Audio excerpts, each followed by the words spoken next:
maybe I can explain some of the things and we can look at that. So I'm only going to talk about frequency control. I was hoping the others would cover the voltage aspects, because my speciality is really frequency control. And when we look at the frequency tolerance, we've seen the IEC 6034-3, 6034-1. And when we wrote the grid code, we had these graphs in front of us. There's the plus minus 2% for the continuous range, and minus 5%, plus 3% for the non-continuous range. And on this side we have generators, on this side we have motors, which allow to tolerate a higher voltage.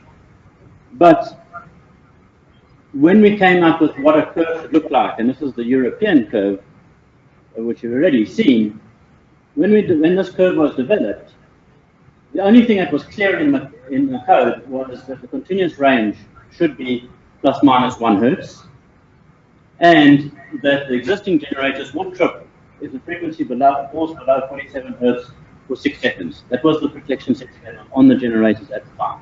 That's the only thing that was clear. How all these steps came about was, at that time, a lot of discussion with the manufacturers, with generation, and they were all part of the panels that sat there. And this curve, I promise you, took us the longest time of all the things to set up in the grid code. We sat and we discussed it, and we discussed it, and we discussed it. And we know that at that time there were 3 generators inside of Eskom that weren't compliant to this curve. Notwithstanding that, there is a curve, and I need to say this once, and if I repeat myself, I'll say it again. The grid code, when it was written, was meant for new plant. It was never meant to try and retrofit old plant. And there's a grandfathering clauses in there, there's a derogation process, there's processes to not be part of this. And what I'm seeing, trying to change TAPI to meet the grid code, was not ever the intention of the writers of the grid code at the time. So we have to be careful about how we move forward. And I think everybody's singing from the same song sheet. We have to be careful how we move forward. We have to be careful how we do grid code changes, and we have to be careful that we don't try and manufacture something that's not there. If the plant is not capable of it, it's really not worth sometimes investing in changing it. The governing requirements, which is the ability of the plant to move up and down, when it was written, said that anything above 50 MVA, and 50 MVA goes back to the IEC standard, they must be able to move up and down when the frequency goes outside the range of 0.15 Hertz, for those that are contracted to provide instantaneous reserve. And that is an ancillary service. It is not mandatory for every generator to move up and down when the frequency goes outside of 0.15 Hertz.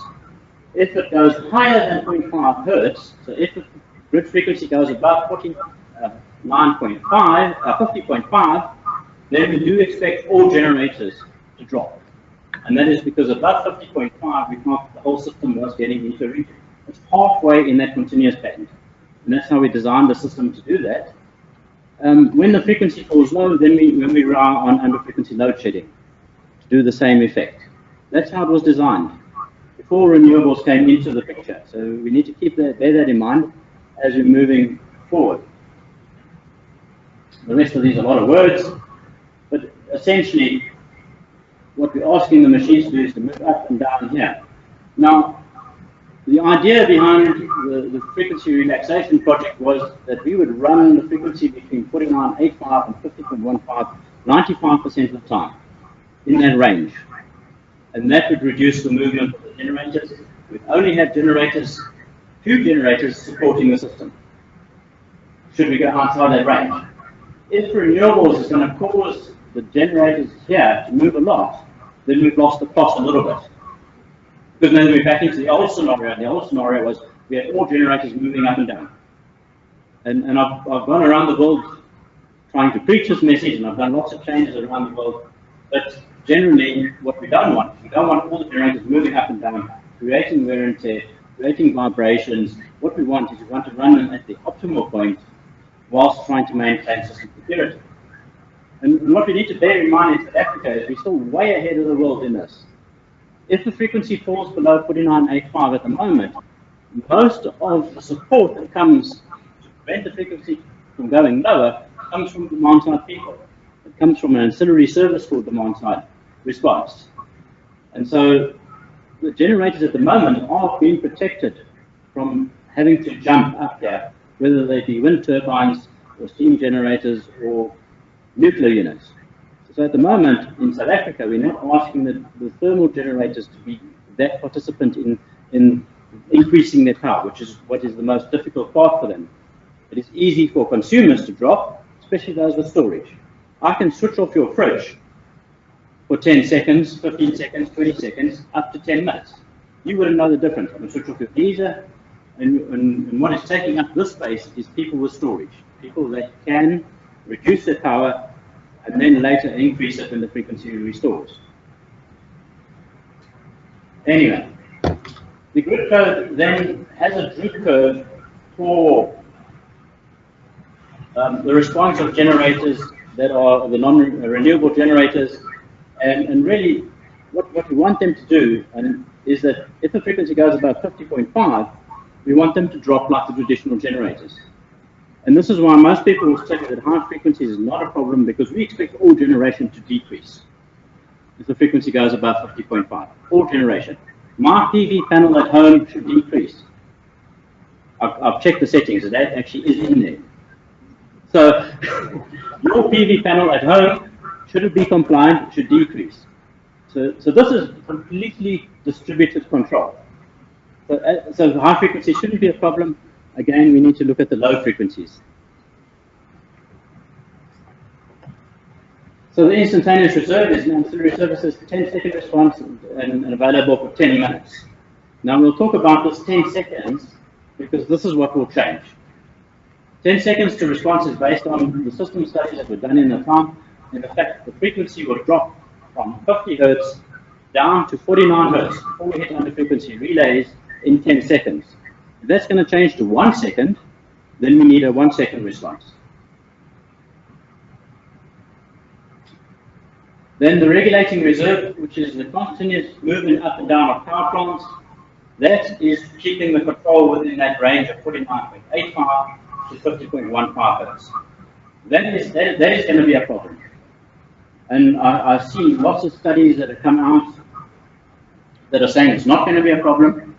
I'm not exactly sure about where they're getting their data from, but I'm going to show you some scary curves in a few minutes. It's fine. Okay, there's the scary curves. I've been doing some work on the Pacific Islands, islands of Fiji, Samoa, Tonga, and some smaller ones called Yap and Majura and Pohnpei, and wonderful stuff. So this is real data. This is real wind farm. That's real PV. I've normalized it, so if you want to know which island I've got it from. But this is actual data recorded every 1 second on these power plants. There's another day. There's your wind, and there's your thing. Another island that only has 2 PV plants that are about 1 kilometer apart. Also 1 second data. Now these islands, for some reason, have little clouds that come across them all the time, and you can watch the PV up and down. So from a system operations perspective, for them, they need to have somebody that's going to do the opposite. And that puts a lot of stress on your conventional power plants. Now, obviously, this is what the focus of part of today is. What is the stress going to look like for us in South Africa in the future? Now, I've seen some of the data that comes out of the Karoo. And the Karoo is sunny, and so what we see is we see none of these dips. We see a nice smooth curve coming out. I haven't seen the wind data, but I would suspect that the wind data looks like this, because I've seen the wind data for a lot of countries. I've seen it from Finland, from the UK, from Ireland, and all the wind data looks like this. So the wind farms just do this all the time. It's just the nature of how they operate. Like everybody else's slides, this slide doesn't come out very nice, but this is the purple. Yeah, there's the wind farm. There is the PV on this particular island on a particular day. And this is what your diesel generator is actually doing to balance the system. Now, if you translate it back to South Africa, we won't do this. We won't be able to cope with this. So that's the scary part of it. But the reality is that they're putting in batteries now. They're putting in batteries for three basic reasons. The first one is it is actually cheaper than importing diesel onto some of these islands. A PV battery combination is coming in between 20 and 27 US cents. Some of them are paying 47 US cents per kilowatt hour at the moment. So for them, it's a massive saving to come in with batteries. The second reason is the import of diesel onto these islands is a complex issue. You bring in a huge tanker, it has to offload, and if they could reduce the amount of diesel usage by first taking it out of the power plants, secondly then moving to electric vehicles, that is a huge benefit to these islands. And the third thing is that the batteries, which is this orange here, can do all the counterbalancing very, very quickly. They can go from 0 to 1 per unit output in one cycle. And so what is happening is this can pick up all the inertia. So this solves both the inertia problem and the balancing problem. You'll see here the diesel generator is switched off. So their brief to us is we want to switch off the diesel as much as possible. The break even, just to say, just to wrap up this conversation, is that generally on most of the islands, if we survive a day without batteries, without running the diesel, we're pretty well as about the break even point. If we've got to put in batteries for 2 or 3 or 4 days without wind or PV, then it becomes very, very expensive. So the break even, 20 to 27 US cents is battery storage for 3 hours up to the whole day. So you'll see, and on this particular one here, the batteries take up some of the power, and here's my diesel start over here. So I start my diesel units at about 1900 hours. So about 7 in the evening, I start diesel, and I switch them off again in the morning.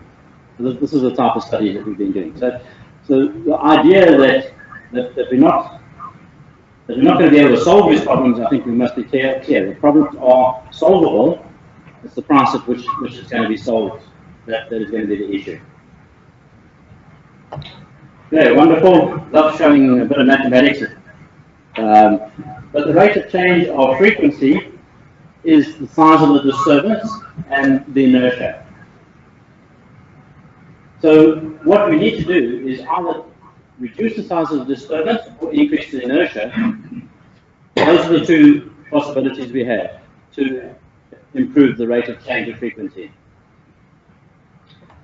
This was taken from quite a while ago. It's published material, so I can show it. The rate of change of frequency in South Africa for a very large drop, this was about a 10% drop in generation, is around about 0.2 hertz per second at the moment. Way outside of what the 1 hertz per second or the 2 hertz per second or the 7 hertz per second that people are talking about. So at the moment, we have no problem with rate of change of frequency. As part of my work, I was asked by the Irish regulator to look into rate of change of frequency around the world and look at what can we do for the Irish situation. And so we did a lot of studies, and we found lots of people that have very high values in their grid codes, but very few people that could defend them. So it's no use having a nice figure in a European grid code, which is a huge system which has never seen a frequency variation in its life above 0.1 hertz per second, to say, oh, I can have, all my plant must be capable of 2 hertz per second. The Irish did a lot of studies, and I was fortunate enough to review it. But one of the studies we did was we went back to all the manufacturers, all the combined cycles and the steam turbines, and asked them what did they think their plant was capable of handling. And everybody said they could handle the 0.5 hertz per second that was in the grid code at the time. The 1 hertz per second, everybody said it's fine. There is a star there because it's this leading lagging on the voltage. You heard all about the over and excitation, so that's that area there.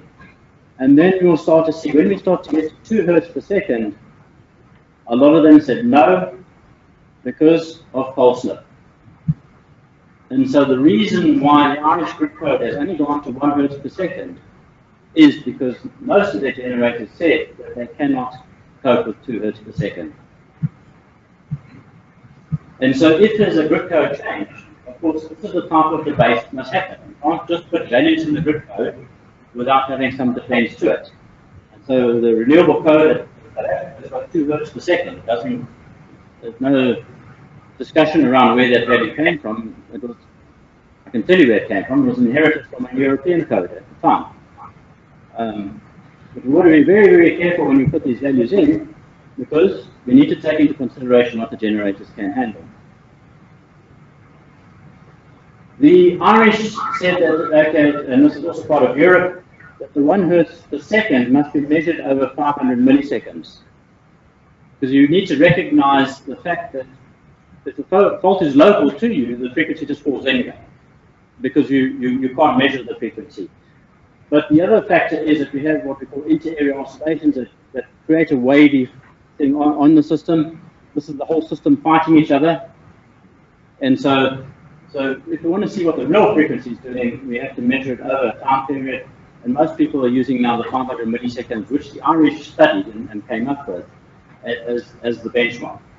So we're talking about a rate of change of 1 hertz per second measured over 500 milliseconds. That would then put the frequency at about 49.5 hertz. And from 49.5, I, as a system operator, was a set of system studies, I can certainly save the system. I can shed enough load to prevent the system from going into a collapse. Because if it is faster, then I don't have the relays that are quick enough to pick this up at the moment. So I like the 1 hertz per second because I think it makes a lot of sense. And I know that a lot of people have said that IRP doesn't take inertia into account. At the moment, is worked out at the 1 hertz per second. So the inertia requirements in the IRP is 1 hertz per second. But what does 1 hertz per second mean for South Africa? If we take our new generators, which have an inertia constant of about 2.5, if we say that our trip is 10% of the power tripped, then the maximum penetration of solar in this case, or non-synchronous, is about 50%. But you can see it's very interrelated. So if we want to have a frequency of less than 1 hertz per second, measured over 500 milliseconds, then either we've got to keep our inertia above 2.5, or we have to reduce the amount of power tripped, the contingency. Now, if we're at 30,000 megawatts, which we're at the moment, so we're looking at a 3,000 megawatt trip, and generators know and people in Eskom know that there will be a loss of a power station, and that has happened in the past. Statistically, only once every 10 years or once every 20 years, but it has happened, and we've got to be careful to say, when it happens, can the plant handle it, and specifically not to make sure we go into a blackout situation. So if we're going to allow renewable penetration, the one thing we'll have to do is to change the way our reserves work. They have to be quicker. And secondly, we need to consider what is the size of the trip. Because this adds all sorts of other scenarios in. If I've got 50% penetration of renewables, and I have enough thermal generation to meet the inertia, I find that if I do a study, all my coal-fired plants are running a minimum generation, and therefore the 3,000 megawatt trip is not there, or is it? The biggest problem in Ireland is not the coal-fired plant tripping, it is not the wind farms tripping, it is faults. Three-phase faults near the wind farms, which brings the whole wind farms down. And so you'll see that fault clearing times, inertia, and frequency are all now become one problem. It needs to be solved as one problem, not as bitty problems. And so we need to bring the things together to solve it as one problem. Yeah. So in South Africa, have we done the studies? I haven't seen any studies that said we're sitting with now thousands of megawatts of PV already in one region. What happens if we have a three-phase fault there and we don't clear it? What will happen on the system? Will we reach the 1 hertz per second? Will we collapse the system? Won't we collapse the system? These are the studies that need to be done. Will we stretch our coal-fired plant out and our generators out?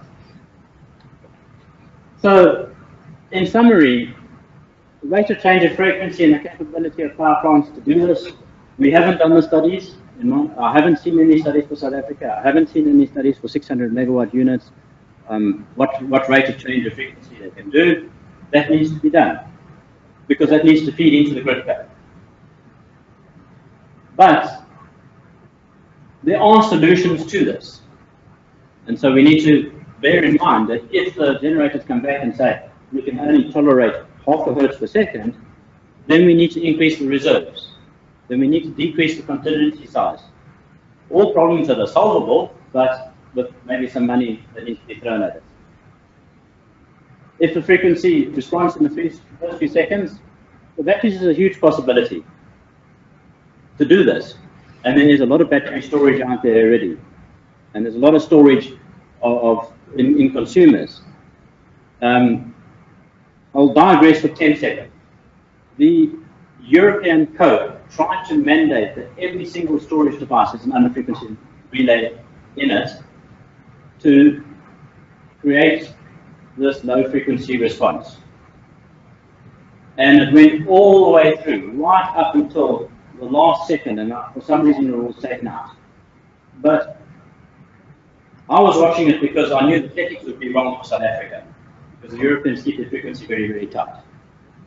But if we mandated something like that, or we encouraged it, or we paid for it, it's just a relay, and your switch gets switched off, or your hot water gets switched off for 10, 15, 20, 30 seconds to allow the system to recover. You wouldn't notice it, I wouldn't notice it, but it would save the system. So we have to be creative in thinking about these things and working our way around it. Because it is possible. I think we stand the best chance of being the 100% renewable country in the next 20 years. And I think we will have cheap electricity as well, as long as we are creative, as we have been in the past, in solving the problems as they come along. And I guess for me, the difficulty is the continuous ramping up and down, because we know that the existing plants won't do this at the moment. We know the IRP says we're going to have lots of gas turbines, and I've worked on gas turbines and combined cycles, very, very quick machines. I've tested a gas turbine, I can go from 0 to 15% in 5 seconds, no problem. They are there, but we haven't got them yet. At the moment, we're sitting with coal-fired plants. They're not flexible. And so we have to get through if we're going to move and we're going to change, we're going to have to get through phase by phase and in a controlled fashion, controlled engineer, so we say controlled fashion, to get to from one phase to the other. But there are solutions to this. There's a lot of hydro up north, which is just base load, which could be, capacity could be doubled and we could move it up and down, like a diesel generator. There are lots of solutions. It's just a matter of investing in a solution which makes most economic sense and moving forward with it. And then the FOS startup and shutdown. You know, that has been alluded to quite a lot. That will be the biggest step, the next biggest issue. The one thing we haven't studied yet, what happens when a cold front comes across the country? What happens when we have a solar eclipse? Germany went through a solar eclipse. California, with no problems. But they studied it very hard. They knew it was coming. Some events you know and you know what to do. California was caught out. They didn't realize they had so much rooftop PV installed. And so the ramp rates they saw there, when the sun came across and all the PV went down to 20% and all went back up again, it did cause them a lot of problems. But they survived it. But my issue would be that we haven't, for South Africa, studied what happens when a cold front comes to the country. How fast does it come through? How fast are we going to need power plants to cover for this? What happens in the solar eclipse? What happens if the wind just stops blowing? How often will these events happen? When can we solve these things? So whilst we're looking at this from a pure generator point of view, I think there's still a long way from implementing a proper IRP with all the bells and whistles that we would expect from a first world reliable electricity supply. Yeah, thank you for your time.